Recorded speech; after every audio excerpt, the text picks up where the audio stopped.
যখন কবরে রেখে দিয়েছে, বান্দার কেউ নাই, কেউ নাই, কেউ নাই। বিসমিল্লাহি ওয়া আলা মিল্লাতি রাসূলিল্লাহ। যখন পৃথিবীর মানুষগুলো আমার বান্দা থেকে আলাদা হয়ে গেছে, দুইজন মানুষ কবরে যখন নামলো, কবরে নামার পরে কেমন করে অন্তর থেকে বলতেছে বিসমিল্লাহি ওয়া আলা মিল্লাতি রাসূলিল্লাহ। দুনিয়ার কেউ তার আপন না। ও রাসূলুল্লাহ, ইয়া হাবিবাল্লাহ, আপনার এই উম্মতটাকে আজকের থেকে আপনার মিল্লাতের উপরে উঠাইয়া দিলাম।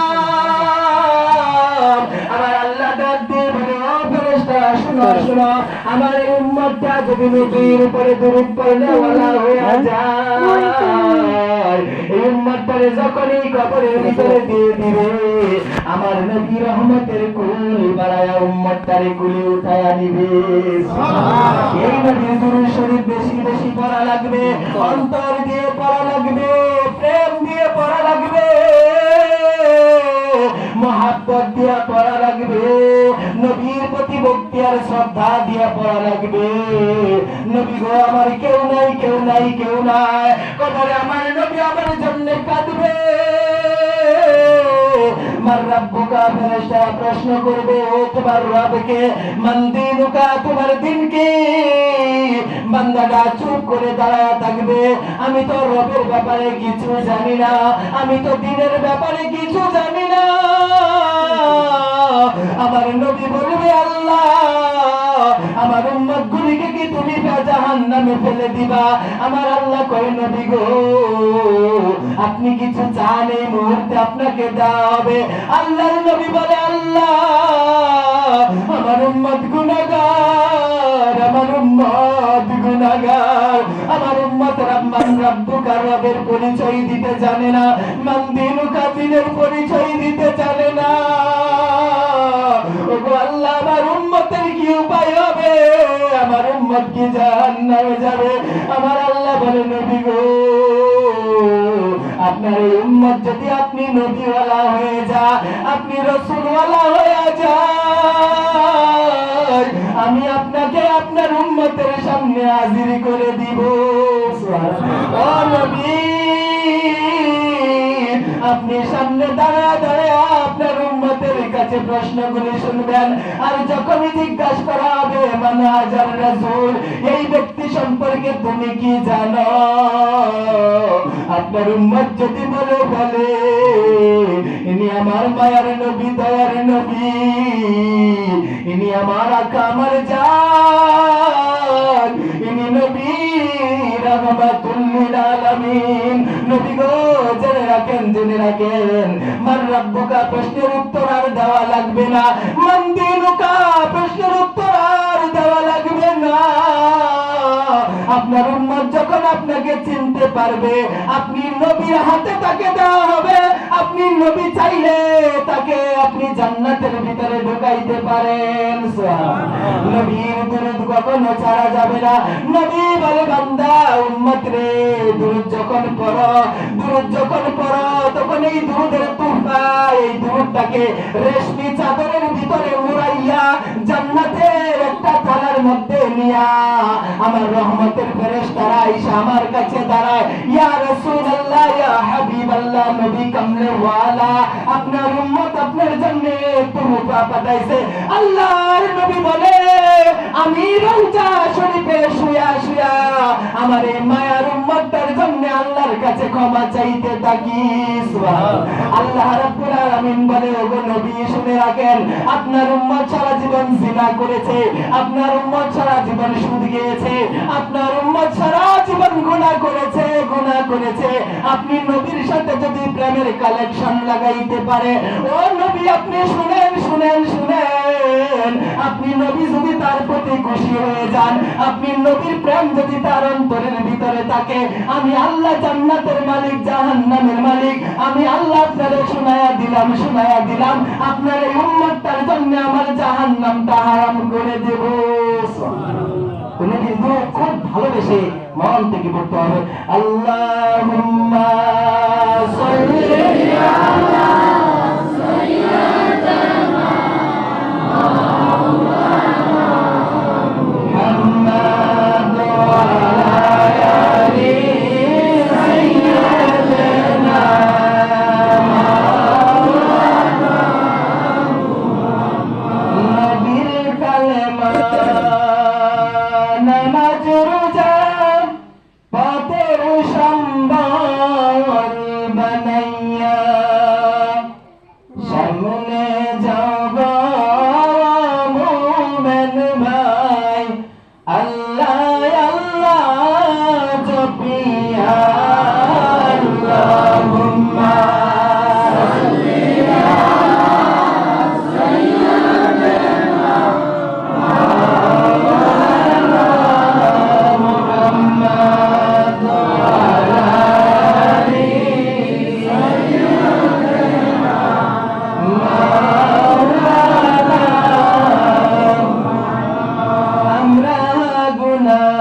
আপনি মোদের জাবিন্দার গো পার করিয়েন হাশরের ময়দান আল্লাহুম্মা সাল্লি আলা সাইয়্যিদিনা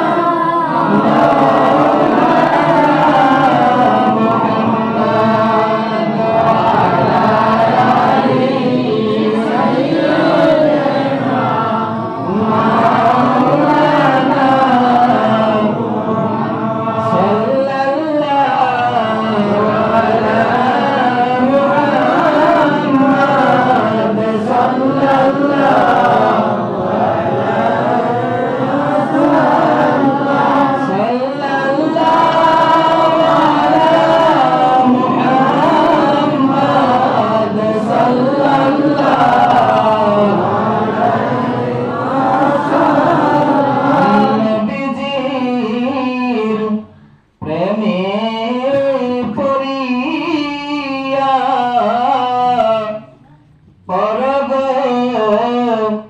দুরূদ সব জানা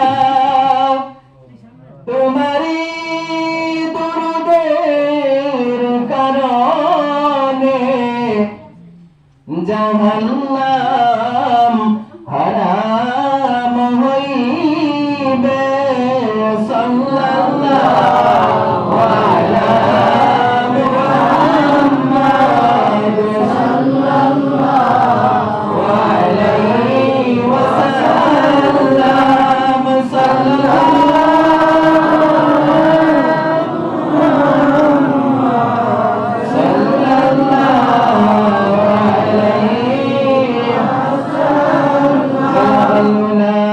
بكماله كشف الدجى بجماله حسنت جميع خصاله صلوا عليه وآله قد مبارك نمه محمد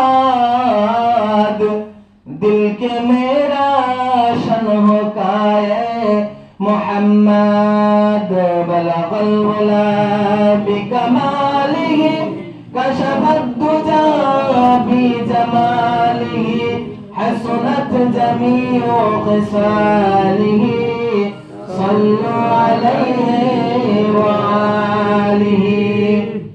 আল্লাহ পাকের দরবারে অসংখ্য অগণিত শুকরিয়া শুকর এবং সাজুদ অবনত মস্তকে পেশ করছি সেই মহান রব্বুল আলামিনের দরবারে, যিনি আসমানের মালিক, জমিনের মালিক, যিনি চন্দ্র সূর্য দিয়ে আসমানকে সুশোভিত করেছেন, জমিনকে করেছেন সবুজ তৃণলতা দিয়ে ধন্য, আমাদেরকে দিয়েছেন নানা রকমের নানা নাজ নিয়ামত।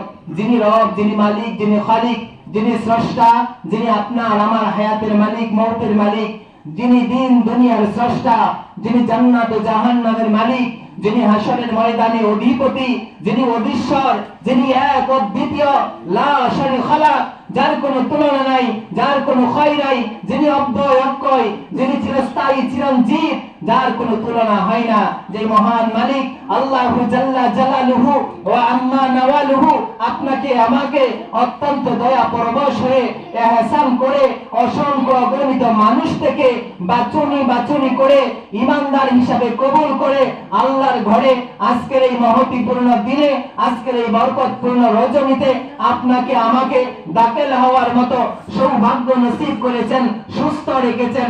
সেই জন্য মহান রব্বুল আলামিনের দরবারে আকাশ বাতাস মুখরিত করে আলিশান কণ্ঠে হৃদয়ের সবটুকু শক্তি উজাড় করে আল্লাহ পাককে সাক্ষী রেখে জান্নাতের আশায় জাহান্নামের ভয়ে সেই মালিকের শুকরিয়া অন্তর থেকে সকলেই পড়ি একবার আলহামদুলিল্লাহ।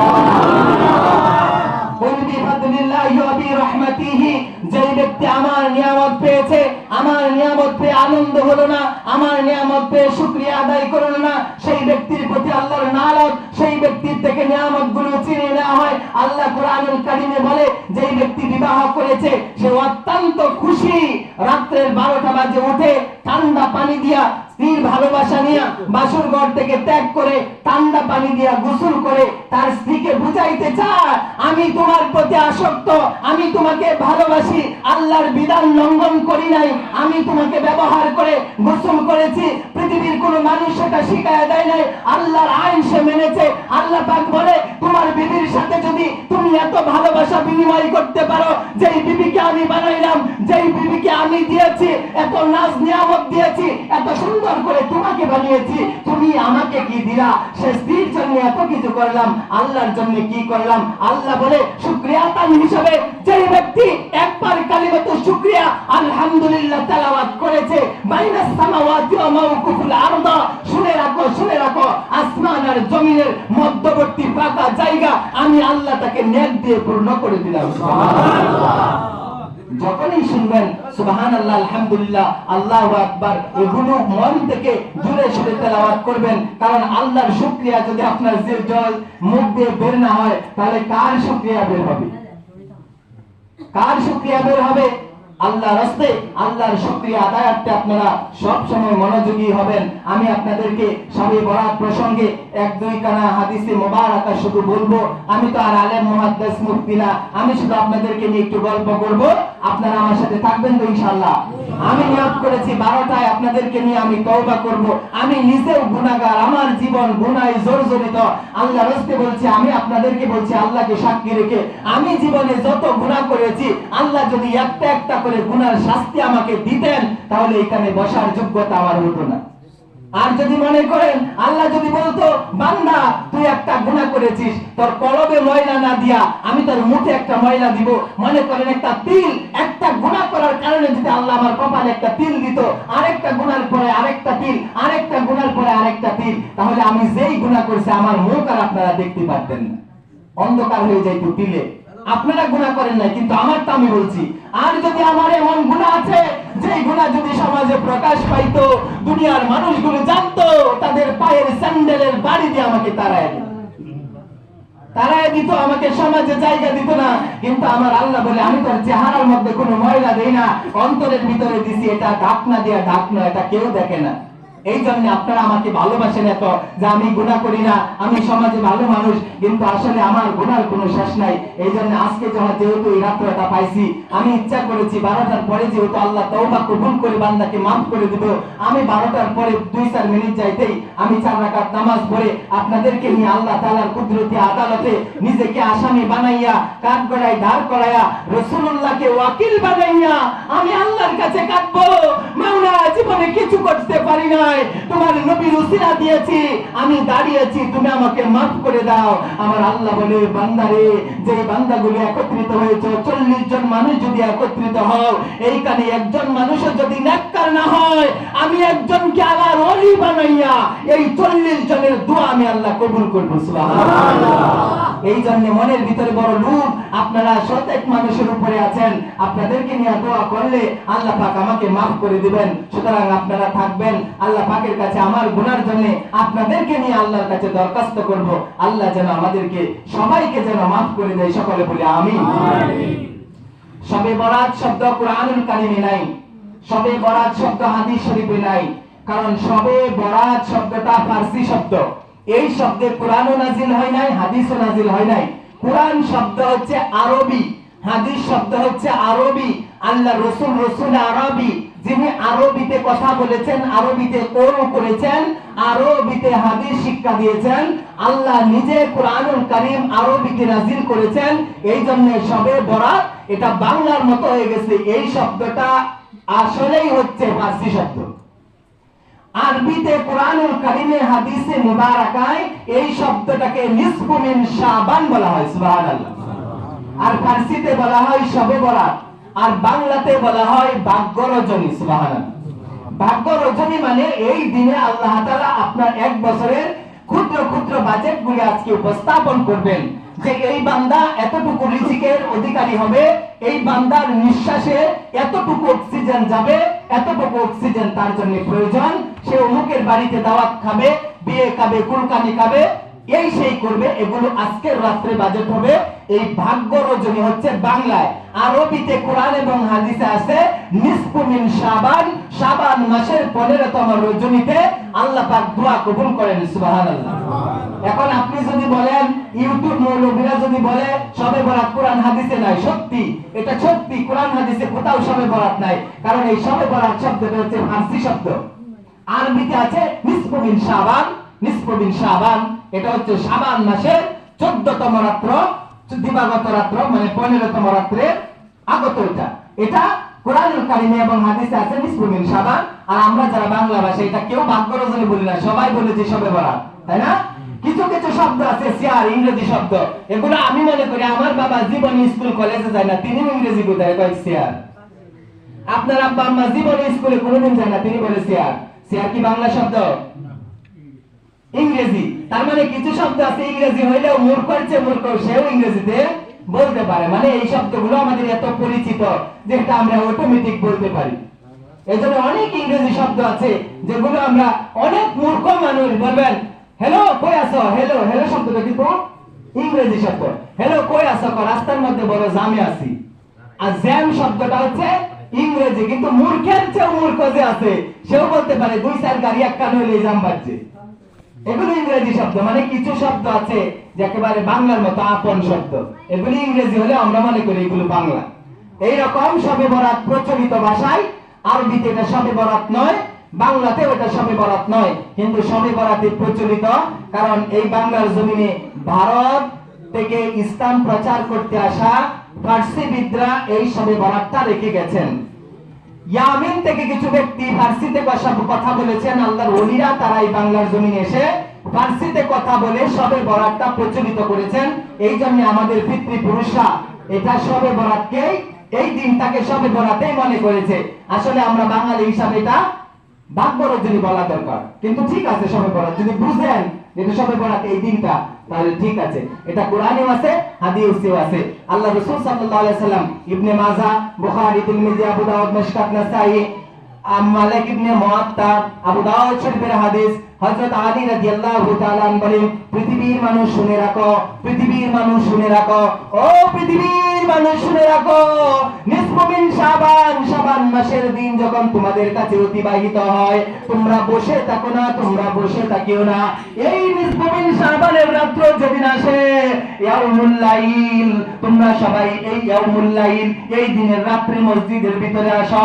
এই দিনের মসজিদে এসে তোমরা কিয়াম করো, সালাত আদায় করো, সালাত আদায় করে দিনের বেলায় তোমরা রোজা পালন করো, সুবহানাল্লাহ।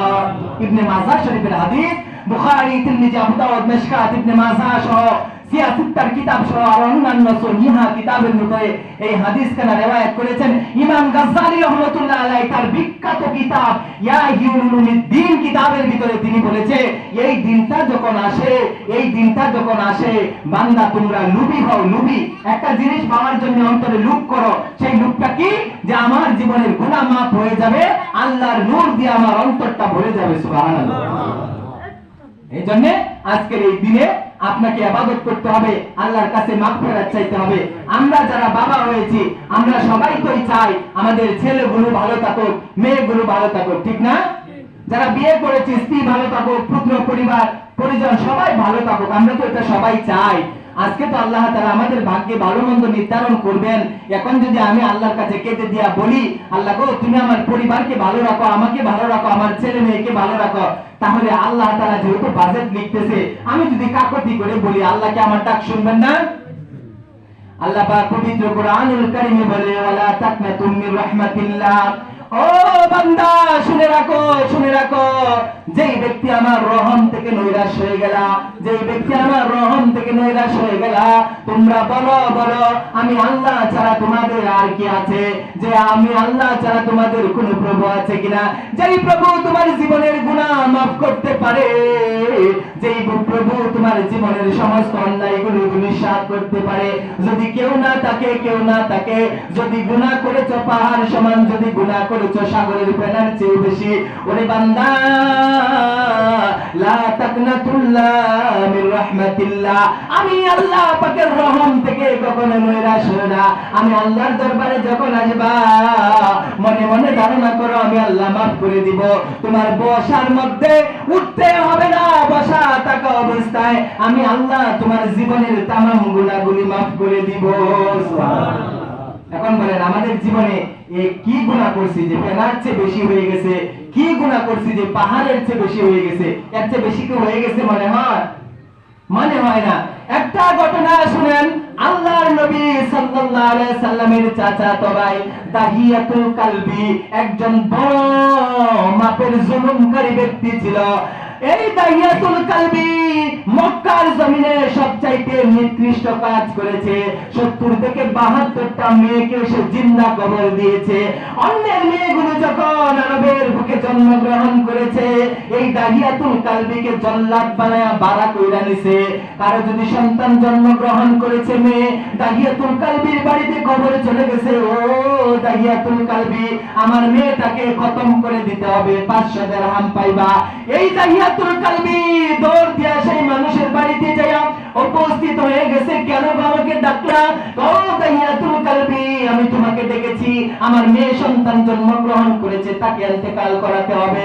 দাহিয়াতুল কালবি বলে আমি এই সন্তানটাকে গলার মধ্যে ধরে মরুভূমির কাছে নিয়ে যেতাম। এই তাইফের জমিনের পাশে আমি একটা নির্দিষ্ট সীমানা দিয়ে রেখেছি, আমি একটা মাথা পরিমাণ গর্ত করতাম, আর এই গর্তের ভিতরে এক একটা মেয়েকে ফেলে দিতাম, আর বড় বড় পাথরগুলো এই মেয়েদের বুকের মধ্যে চিপকে দিতাম। নাউজুবিল্লাহ। এবার রাসূলুল্লাহ সাল্লাল্লাহু আলাইহি সাল্লাম যখন ধর্ম প্রচার করে বলতেছে লা তাকনাতুম মির রাহমাতিল্লাহ, যত বড় গুনাহগারই হও না কেন আল্লাহর রহম থেকে নৈরাশ হয় না। দাহিয়াতুল কালবি এই ঘটনা এই আয়াত কানা শুনেছে। শোনার পরে আল্লাহর রাসূলের দরবারে যায় বলতেছে ইয়া রাসূলুল্লাহ আমি জানি আমি এমন কিছু পাপ করেছি যে পাপ আপনার আল্লাহ কখনো ক্ষমা করবে না। আল্লাহর নবী ডাক দিয়ে বলে ও দাহিয়াতুল কালবি শুনে রাখো, আমার আল্লাহ দয়ার সাগর, আমার আল্লাহর কাছে কোনো কিছুর অভাব নাই। তুমি যদি আল্লাহর কাছে চাইতে পারো আমার আল্লাহ তোমাকে মাফ করে দিবে। এবার দাহিয়াতুল কালবি দুইটা চোখের পানি ছেড়ে দিয়া কান্দে, ইয়া রাসূলুল্লাহ ইয়া হাবিবাল্লাহ এই 70 গুলো মেয়েকে আমি জিন্দা দাফন করেছি, আল্লাহ যদি চায় আমার গুনাহগুলি মাফ করতে পারে। তবে আমার মন বলে আমি এমন একটা মেয়েকে জিন্দা কবর দিয়েছি যেই কবরটার কারণে আমার আল্লাহ মানে মাফ করবে না। দাহিয়াতুল কালবি রে নবী ডাক দিয়া বলে ও দাহিয়াতুল কালবি তুমি এমন কি গুনাহ করছো যেই গুনাহ আমার আল্লাহ মাফ করতে পারবে না। দাহিয়াতুল কালবি ডাক দিয়া বলে ইয়া রাসূলুল্লাহ আমি যখন বাড়ি থেকে ব্যবসার কাজে বাড়ি থেকে বের হইলাম, আমার স্ত্রীটারে দেখা গেছি আমার স্ত্রী অন্তঃসত্ত্বা তার সন্তান হবে, আমি কিছু টাকা পকেট থেকে বের করে দিয়া বললাম ও গো আমার বিবি আমি আসার আগে যদি আমাদের কন্যা সন্তান হয় আমার এই কন্যা সন্তানটাকে জিন্দা দাফন করে দিবা, এই সন্তান তুমি দুনিয়াতে বাঁচাইয়া রাখো না। আমি যখন বলে আমি সফরে চলে গেলাম, সফর থেকে যখন আসলাম আমার বিবি বলতেছে স্বামী গো আমার তো কন্যা সন্তান হয়েছিল, কি করেছো কন্যা সন্তান? আমি তো দাফন করে দিয়েছি। এবার দাহিয়াতুল কালবি মুস্কি এসে দিয়ে বলে ভালো করেছো। এবার কে জানি ঘরের এক কোণা থেকে আওয়াজ করতেছে ও আম্মা ও আম্মা, ঘরের মধ্যে কার কথার আওয়াজ শোনা যায়। এবার দাহিয়াতুল কালবি বলে কে গো তোমার আম্মা করে ডাক দিল। এবার দাহিয়াতুল কালবির স্ত্রী মনটারে এমন নরম করে শরীর গুলো কাঁপতেছে আর বলতেছে স্বামী হে ও গো আমার স্বামী তুমি যখন ব্যবসার কাজে বাড়ি থেকে রওনা দিয়েছ